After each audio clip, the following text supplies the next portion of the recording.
Something fun to think about. The reality of the disciples walking up to Matthew, who had a beautiful, amazing career in life, and saying, "I am Jesus. Matthew, would you like to give up everything and belong to me, Jesus?" And what Matthew wanted to say is, "You little jerk. Why didn't you tell me?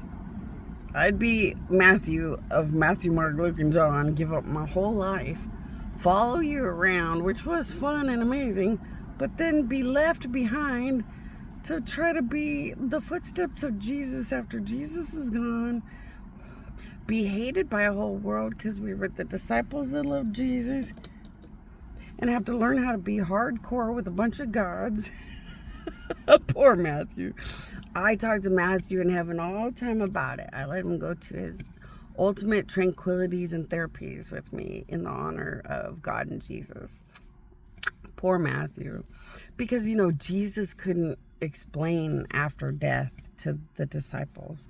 Because it's too hard to explain to a bunch of disciples that after he dies, they have to be him for everybody.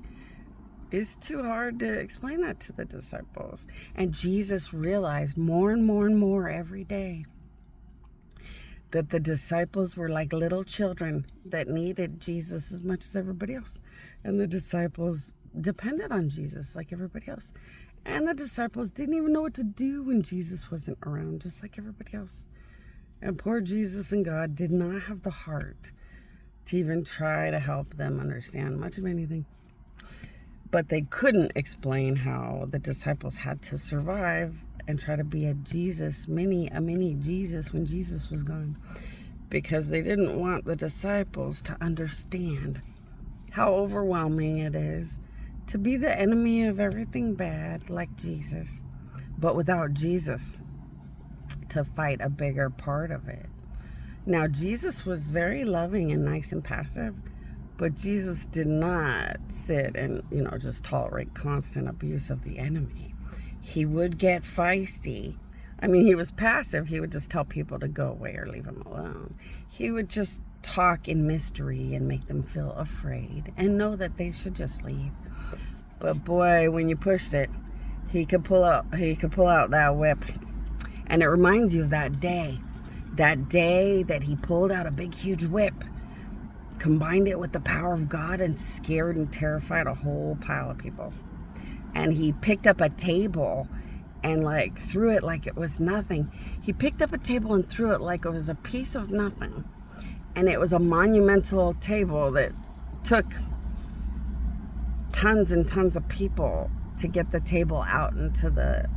So he went to this church, religious-y type area, and they were making a mockery of God, or they were doing up yours to God stuff, and he couldn't take it anymore, and he cracked. He picked up a whip and attached it with the power of God, and just cracking the whip made people so terrified they wanted to run like their life was over at that second. He picked up a table that took tons of humans to pick up and just smacked it onto the ground and cracked it like it was nothing. Scared and terrified the nations. And yet had to succumb to being crucified when it was the only choice to save humanity, because he had been put in that predicament from humanity making too many deals with the devil to put him in that predicament. And that's a pretty fun story because, it really shows the vulnerability of humanity. Those disciples, they didn't understand. God felt heartbroken, didn't know what to do except just try to walk them through existence. But think about that. Think about being Matthew, who had a great career, a lot of money, a beautiful life, and gave up everything for Jesus just to try to play the part of Jesus when he was gone. You get mad because a nun is giving up everything for a preacher. that nun is giving up everything for a preacher. Like, what the heck is the insanity? Then you think about Matthew. Okay, the devotion of God, sometimes holy moly, holy moly.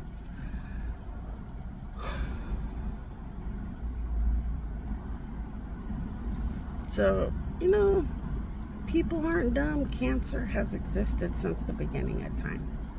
And people aren't dumb. The work of God is a big responsibility and choice. It's a good time to go over that. Because my chosen will be the most spoiled, adorned with my power giants. But yeah, they have to fight a demon, a devil, like it's nothing but a fun day. So yeah, it's all in how you see life. When Jesus was around, they were going to have to figure out how to be amazing and replace Jesus because he was going to have to leave. When I'm around, I stay here, but it's a massive, massive fight once and for all. So everything that I claim, everything that I choose, everything that belongs to me ends up monumentally powerful and spoiled by the gods, but in a monumental fight of the biggest fight of gods ever to exist.